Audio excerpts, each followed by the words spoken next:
ঢাকা জেলার সাভারে যৌতুকের টাকা না পেয়ে ধর্ষণের পর পুত্রবধূকে হত্যা করেছে শ্বশুর। আশুলিয়া থেকে শামীম আহমেদের প্রতিবেদনে দেখুন বিস্তারিত। আপনি কি প্রবাসে গিয়ে স্বাবলম্বী হতে চান? পূর্বে বুকিংকৃত বিমানের টিকিট পরিবর্তন করতে চান, অথবা ট্যুরিস্ট ভিসার মাধ্যমে এই সুন্দর পৃথিবী ঘুরে দেখার স্বপ্ন দেখছেন? আপনার স্বপ্নকে বাস্তবায়ন করতে A to Z travels and tours আছে আপনার সাথে। এই ঘটনায় শ্বশুরকে গণপিটুনি দিয়ে স্থানীয়রা হত্যা চেষ্টা করলে পুলিশ দ্রুত তাকে মোটরসাইকেলে থানায় নিয়ে যান। দুপুরে উপজেলার তেঁতুলজোড়া এলাকার একটি দোতলা ভবনের রুম থেকে নিহতের ক্ষত বিক্ষত লাশ উদ্ধার করে সাভার মডেল থানা পুলিশ।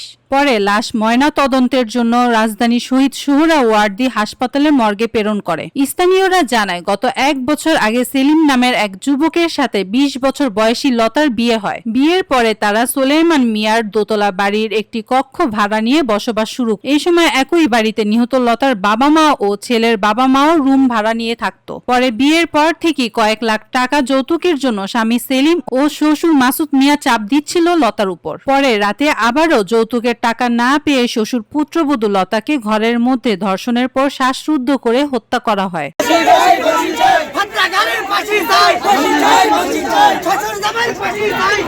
এই সময় নিহত লতা বেগমও বাঁচার জন্য শ্বশুরকে সারা শরীরে আঘাত করেন, কিন্তু আঘাত করেও তিনি মৃত্যুর কাছে হেরে যান। পরে স্থানীয়রা দুপুরে ঘরের মধ্যে লতা বেগমের ক্ষতবিক্ষত লাশ দেখে সাভার মডেল থানা পুলিশকে খবর দেয়। পরে পুলিশ তার লাশ উদ্ধার করে মর্গে প্রেরণ করে। এই সময় বিক্ষুব্ধ এলাকাবাসী হত্যাকারী লতা বেগমের শ্বশুর মাসুদ মিয়াকে গণপিটুনি দিয়ে হত্যা করার চেষ্টা করলে পুলিশ দ্রুত তাকে উদ্ধার করে থানায় নিয়ে যান। এইদিকে নিহত লতার বাবা আব্দুস সালাম বলেন, 4 জন মিলে তার মেয়েকে ধর্ষণের পর হত্যা করা হয়েছে।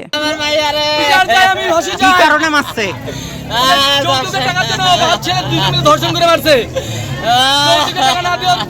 মারার জন্য বাপ ছেলে 2 জন মিলে ধর্ষণ করে তাকে মারছে। ছেলে কি ছিল? ছেলেও ছিল, রাতে বলা গেছে ছেলে। মারছে কখন? সম্ভাবনা রাতে মারছে। আমরা খবর পাচ্ছি, এলাকার মানুষ, বাসার আশেপাশের মানুষ এই ঘটনার পর থেকে লতা বেগমের স্বামী সেলিম মিয়া পলাতক রয়েছে। ভয়াবহ নির্যাতনে এই হত্যার পরে এলাকাবাসীর মধ্যে চরম আতঙ্ক বিরাজ করেছে। এই বিষয়ে সাভার মডেল থানার ট্যানারি পুলিশ ফাঁড়ির ইনচার্জ সবুজ বলেন, লাশ উদ্ধার করে সুরত হাল শেষে ময়না তদন্তের জন্য মর্গে প্রেরণ করা হয়েছে ও তার স্বামীকে আটকের চেষ্টা করা হচ্ছে। এছাড়া এই হত্যাকাণ্ডে আরো অন্য কেউ জড়িত আছে কিনা সে বিষয়টিও তদন্ত করা হচ্ছে।